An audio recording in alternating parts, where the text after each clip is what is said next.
చీకటి పడితే చాలు శ్మశానం వైపు వెళ్లడానికే జంకుతారు. అక్కడ ఆత్మలు సమాధులపై నాట్యం చేస్తాయంటారు. దెయ్యాలు మీటింగులు పెడతాయంటారు. భూతాలు సమాధిలో నుంచి పాటలు అరుపులు వినిపిస్తున్నాయనే ప్రచారం ఈ భయాల సరసన చేరిపోయింది. కానీ ఇదేమీ సినిమా కాదు, ఓ గ్రామంలో జరిగిన ఘటన.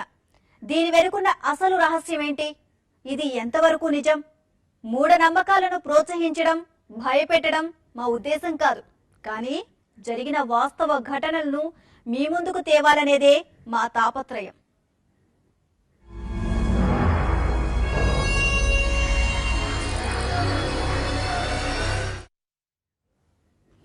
దెయ్యాలు, భూతాలు, ఆత్మలు, ప్రేతాత్మలు కథల్లో వింటున్నాం, సినిమాలో చూస్తున్నాం.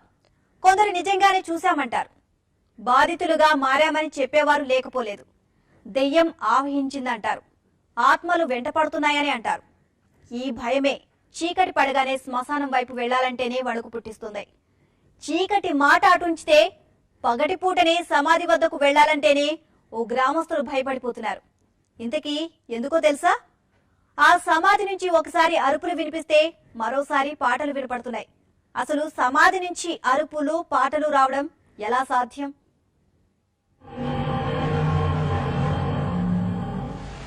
రాత్రైతే చాలు ఊరి బయట నక్కల అరుపులు, గుడ్లగూబల చప్పుడు.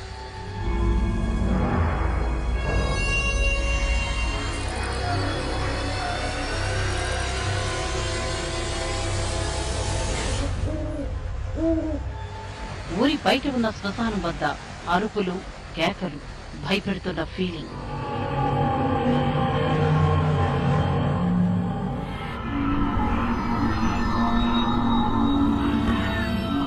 ఏదో తెలియని ఆకారం వెంటపడుతున్న వడుపు.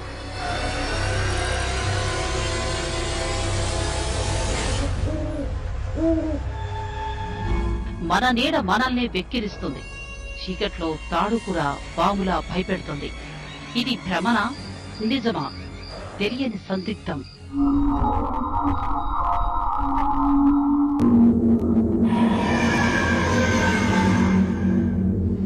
వందలేళ్లు గడుస్తున్నా ఈ భయం పోవటం లేదు. దెయ్యాలు, భూతాలు నిజమో కాదో తెలియదు. కొందరు నిజమంటే మరికొందరు మూఢనమ్మకమంటారు. ఎవరి వాదన వారిదే. ఈ భయాలు ఇలా ఉండగానే మరో కొత్త భయం మొదలైంది.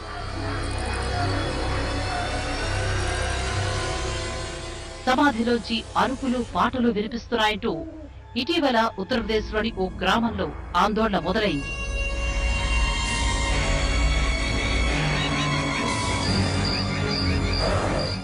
మరి ఎప్పుడైనా చనిపోయిన వ్యక్తి పాట పాడడం విన్నారా?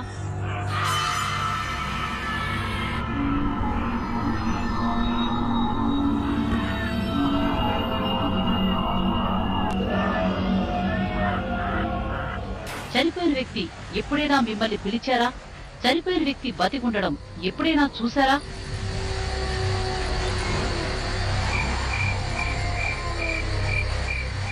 లేనట్లయితే మరి సమాధిలో ఉన్నది ఎవరు? చనిపోయిన తర్వాత కూడా శబ్దం చేసేవారు ఉంటారా? సమాధి లోపల నుంచి పిలుస్తారా? నేను బతికే ఉన్నానంటూ సమాధి లోపల నుంచి చనిపోయిన వ్యక్తి అరుస్తాడా?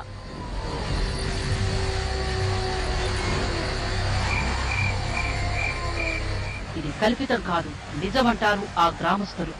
దీనిపైనే చర్చ. మరి సమాధిలోంచి అరుపులు, పాటలు ఎలా వస్తాయి?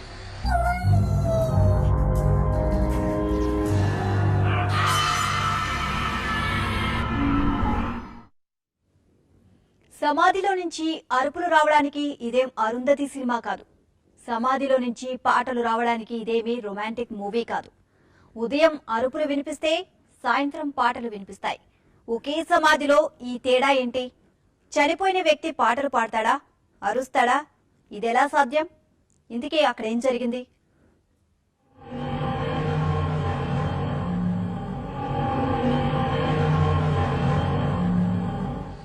ఉత్తరప్రదేశ్లోని మీరట్ సమీపంలోని జలాల్పూర్ గ్రామస్తుల ముఖాల్లో ఓ భయం.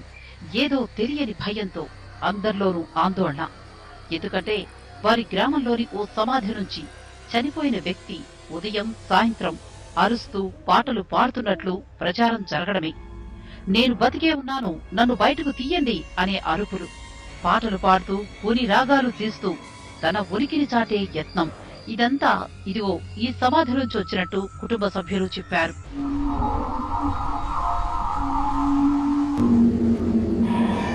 ఈ సమాధి ఇర్ఫాన్ది. ఇర్ఫాన్ 34 ఏళ్ల యువకుడు. ఇర్ఫాన్ కు పాటలంటే ఇష్టం. కాని 4-5 ఏళ్లుగా అనారోగ్యం వెంటాడింది. ఎన్ని ఆసుపత్రుల చుట్టూ తిప్పినా ఆరోగ్యం కుదుటపడలేదు. చివరకు రక్తం కక్కుకుని చనిపోయారు. అతని పార్థివ దేహానికి కుటుంబ సభ్యులు అంత్యక్రియలు చేశారు. రోజు సమాధి వద్దకు వెళ్లి అతని ఆత్మకు శాంతి చేకూరాలని ప్రార్థనలు చేశారు. 2 నెలల తర్వాత అదే సమాధి వద్ద జరిగిన ఘటన వారిని ఉలిక్కిపడేలా చేసింది.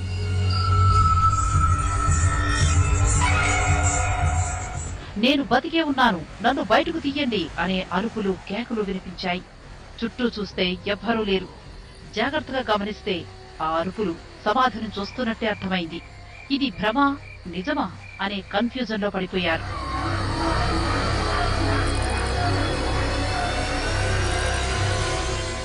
మరుసటి రోజు అదే సమాధి నుంచి పాటలు వినిపించసాగాయి. ఉదయం అరుపులు, సాయంత్రం పాటలు. ఇదేంటో కుటుంబ సభ్యులకు బోధపడలేదు. ఈ వింత సంఘటన చుట్టుపక్కల ఊళ్లకు పాకింది. జనం సమాధి బాట పట్టారు. విచిత్రమేంటంటే కుటుంబ సభ్యులకు తప్ప ఆ అరుపులు, పాటలు ఇతరులెవ్వరికీ వినిపించకపోవటం. కొందరు ఇదంతా నిజమేనని నమ్మితే మరికొందరు ఇదంతా మూఢ విశ్వాసమని కొట్టిపారేశారు.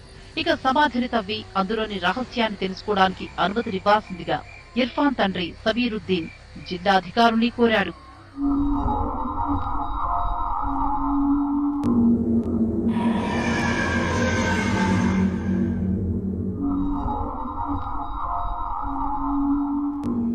ఇంతకీ ఈ 6 అడుగుల సమాధి లోపల ఏం జరిగింది? నిజంగా ఇర్ఫాన్ చనిపోయిన తర్వాత 2 నెలలకు ఎలా పాట పాడసాగారు? ఎలా అరిచారు? చనిపోయిన వ్యక్తికి ఇదంతా ఎలా సాధ్యం? దీనిపైనే అధికారులు ఆరా తీశారు. చివరికి అదంతా భ్రమని తేల్చారు.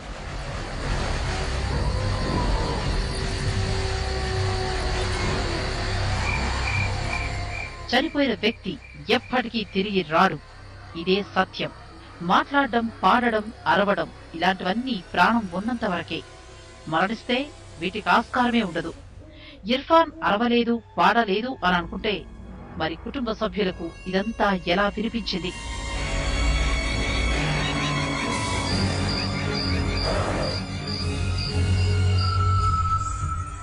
ఎందుకంటే కుటుంబ సభ్యులకు అతనితో ఉన్న అనుబంధం అంటారు మానసిక నిపుణులు. ఇర్ఫాన్ కోల్పోయిన ఆ కుటుంబం ఎంతో బాధలో ఉంది. ఇలాంటి సమయంలో సమాధి వద్దకు వెళ్లగానే అలా భ్రమ కలిగి ఉంటుందని మానసిక నిపుణులు చెప్తున్నారు. ఆ భావనే వారిని పదే పదే వెంటాడిందని అంటున్నారు. ఎందుకంటే ఇర్ఫాన్ బతికున్నప్పుడు పాటలు పాడేవాడు. ఆ పాటలు ఇంకా కుటుంబ సభ్యుల మనసులోంచి చెరిగిపోలేదు. అతడి జ్ఞాపకాలు జీవితాంతం వెన్నంటే ఉంటాయి. ఒక్క ఇర్ఫాన్ కుటుంబ సభ్యులకే కాదు, ఎవరి విషయంలోనైనా ఇంతే అంటారు మానసిక నిపుణులు. ఇదే ఇర్ఫాన్ సమాధి రహస్యం.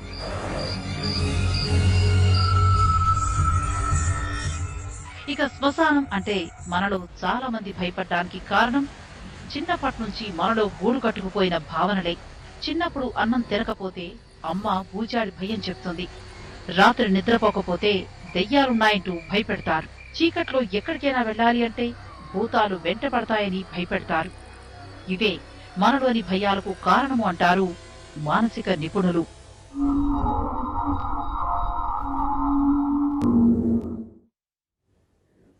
దెయ్యాలు, భూతాల గురించి చెప్పి మిమ్మల్ని భయపెట్టడం గాని, మూఢనమ్మకాలను ప్రోత్సహించాలనేది గాని మా ఉద్దేశం కాదు.